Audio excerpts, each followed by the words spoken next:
Salut YouTube, on se retrouve pour une nouvelle vidéo. C'est ma première vidéo de retour en France, même si ça fait 2 mois maintenant que je suis rentrée déjà.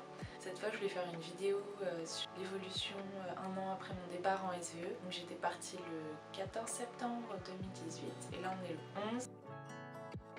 Et c'est fou en fait comment c'est passé vite. Ça fait déjà 1 an, j'y crois pas. C'est trop bizarre. Donc voilà, c'est un peu un bilan encore une fois, comment ça se passe pour moi, comment je me sens et qu'est-ce que en fait le SVE a changé dans ma vie. Alors, je me disais ce serait intéressant de voir où j'en suis maintenant, qu'est-ce que je fais, tout ça. Là aujourd'hui j'ai déménagé à l'autre bout de la France, moi je suis du sud-est et là je suis vraiment dans le nord-ouest. Ça se passe très bien pour l'instant. Je fais un master qui me plaît dans le management culturel, j'ai 3 langues incluant l'espagnol et aussi l'italien et l'anglais et ma spécialité ça va être vie de communication numérique, donc ce que je faisais aussi dans mes yeux et qui m'a beaucoup plu. Après je vais pas vous mentir, moi mon retour en France était un peu dur, même si en vrai j'ai toujours pas pris le temps de réaliser en fait que je suis rentrée, dans le sens où je suis rentrée donc le 15 juillet au soir, j'étais chez moi en France et le 16 juillet au matin je commençais à travailler pour mon job d'été. Ce job d'été s'est fini le 31 août et je suis partie le 1er septembre là pour le nord-ouest. Et mon job là c'était un 35 heures, j'avais pas 2 jours consécutifs de pause. Je finissais toujours à 19h, j'ai vraiment pas pris le temps en fait de me poser, de réaliser que j'étais rentrée. Aussi c'était un peu déprimant dans le sens où c'était un job à temps plein après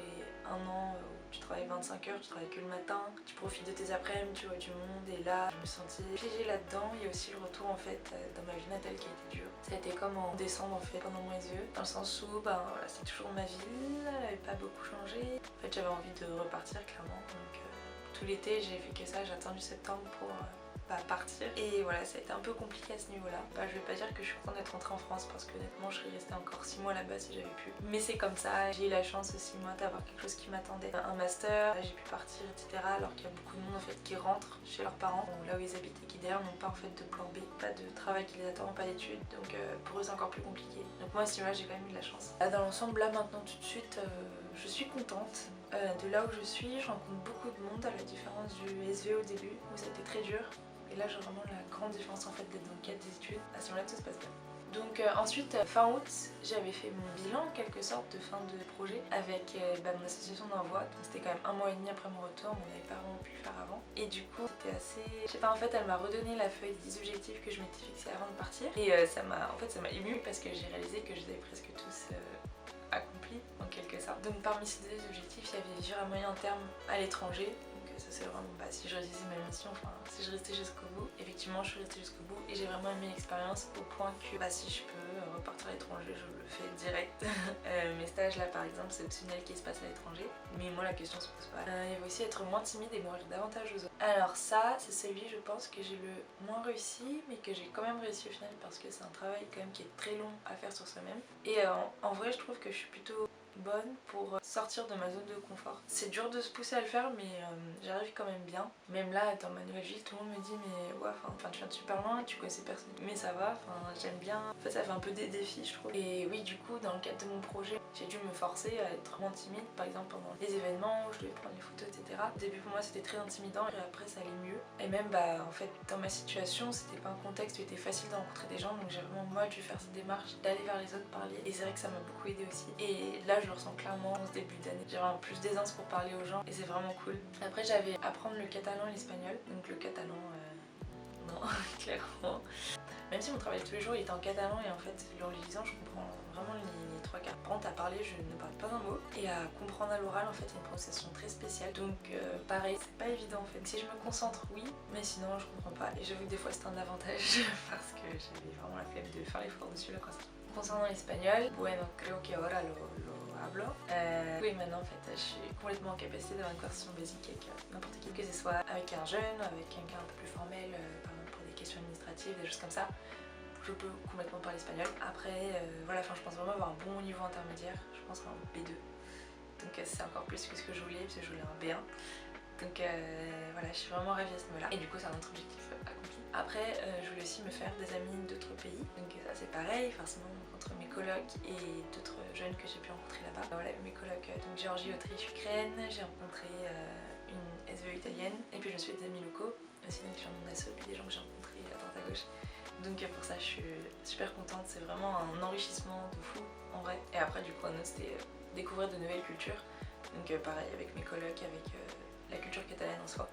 Et ça pareil, hein, c'est accompli forcément. Après il y avait avoir une expérience de travail à moyen terme. Donc moi j'avais jamais...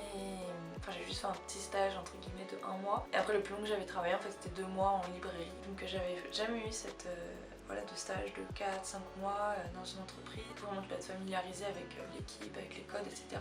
Et là, du coup, pendant 10 mois, j'étais dans une mairie, dans un pays étranger, et ça s'est très bien passé. Même si moi, au final, j'ai pas tant travaillé avec l'équipe que ça, même très rarement, parce que bon, pour des raisons logistiques, j'étais le plus souvent seule, mais ça s'est très bien passé. Après, j'avais voyagé en Espagne, donc j'avais noté particulièrement Madrid, et un truc qui s'appelle la Muralla Roja. Donc bon, ça, c'est un endroit très instagrammable, évidemment, que j'avais vu sur Insta et qui du coup en fait est en réalité un endroit perdu au milieu de nulle part, donc bon, j'y suis pas allée. Mais après Madrid j'y suis allée, je suis allée aux îles Canaries, je suis allée à Tarragone, à Gérone, à Malaga dans le cadre de la formation de mi-parcours. J'aurais quand même aimé voyager plus, mais c'est vrai qu'on s'est bien débrouillé avec ma collègue dans le sens où on se faisait un petit voyage par mois. Après j'avais aussi à apprendre de nouvelles compétences et en renforcer d'autres, notamment en photo, en vidéo et en design graphique. Donc photo je maîtrisais, mais je voulais découvrir cette nouvelle dimension justement de la photo événementielle. Voilà, j'ai beaucoup appris, c'est vraiment une approche super différente en fait de la pratique artistique au final. Même dans le cadre de mes ateliers de photo, j'ai appris pas mal de choses en concernant les techniques, etc.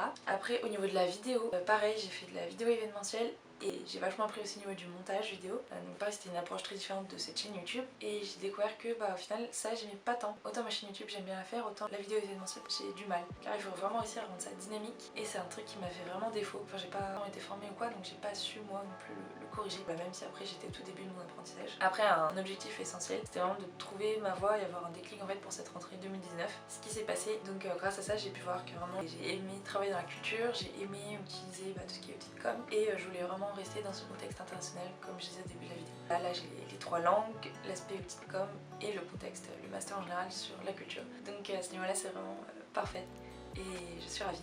Après au niveau du projet pro sur le long terme c'est pas encore ça. J'ai dit pour rentrer en master que je voulais être chargée de communication, donc métier très basique que tout le monde veut faire. En vrai le métier en soi me plaît. Après si je le fais ce serait plus pour une petite structure et du coup je suis pas fermée non plus à encore trouver d'autres choses, mais voilà, en tout cas c'est vrai que ça m'a quand même donné des idées pour le court terme on va dire pour mes études. Et après le dernier objectif c'était de gagner en autonomie, donc ça oui forcément je suis partie de chez mes parents, j'ai appris à vivre seule, à m'occuper de moi, même dans le cadre de mon travail, à sortir du contexte scolaire. J'ai énormément gagné en autonomie, maintenant je suis capable de faire beaucoup de choses seule et j'en suis super reconnaissante. Mes projets pour la suite c'est déjà réussir mes études, trouver des bons stages, profiter de la vie étudiante, voilà, d'être rentrée en France aussi. Après du coup voilà, en parlant des stages, j'ai un stage de 4 mois à faire en M1. J'ai pour projet de retourner à Barcelone ou ses environs. Et en tout cas je suis sûre que je vais pas le faire en France, sinon peut-être le faire en Italie. Mais c'est vrai que vu que Barcelone, j'ai mes marques là-bas, je connais du monde, je parle la langue et ici c'est une ville qui est super dynamique culturellement parlant. Après j'aimerais aussi beaucoup refaire une césure pendant mon master, donc entre M1 et M2, ce qui ça n'est vraiment pas sûr je pense. Mais après je pense carrément partir via d'autres dispositifs. Là il y a plein d'options et je veux faire un max clairement. Donc voilà, je veux pas en fait commencer à travailler tout de suite après mon master, je veux vraiment profiter de ce qu'on nous offre aux jeunes comme opportunité, voir plein de choses différentes et continuer de sortir de ma zone de confort. Aussi en termes de voyage, je veux aller voir ma coloc géorgienne en Géorgie chez elle. Elle habite dans la capitale, Tbilissi, genre rien que la bouffe, c'est ouf, c'est délicieux. Le voyage ce serait ça, parce que c'est vrai bon financièrement cette année je suis un peu bloquée. Et après là, c'est trop bien. Mais je retourne à Barcelone en septembre et il y aura ma collègue géorgienne. Je suis super émue d'y retourner en fait parce que je pense qu'on va même pouvoir retourner dans l'appart et volontaire. En fait ça va être vraiment être là que je vais dire au revoir à tout ça parce que je l'ai pas fait proprement en juillet en fait. Je pense que ça va être vraiment bien mais vraiment dur les derniers moments. Mais voilà, je sais pas quand je retournerai à Barcelone après si je fais pas mon stage là-bas. Et voilà. Et je suis vraiment contente. Donc par rapport à cette chaîne YouTube, je veux vraiment continuer les vidéos. J'ai vraiment du mal à en faire. Cet été j'ai clairement pas pu en fait, j'ai pas eu le temps. Et les vidéos j'avoue que c'était pas facile. Après j'aimerais bien étendre un peu cette chaîne aussi à d'autres passions que j'ai, genre la photo ou je sais pas les fringues vintage, vraiment c'est un truc que j'adore. Et j'aimerais bien, pourquoi pas, faire un bilan mensuel de ce que je trouve en fripe tout ça pour donner envie aux gens en fait d'adopter cette démarche aussi. J'espère que cette petite vidéo t'a plu. Moi ça m'a fait grave plaisir d'en refaire une sur le sujet du SVE parce que c'est toujours quelque chose qui me tient à cœur. Voilà, salut!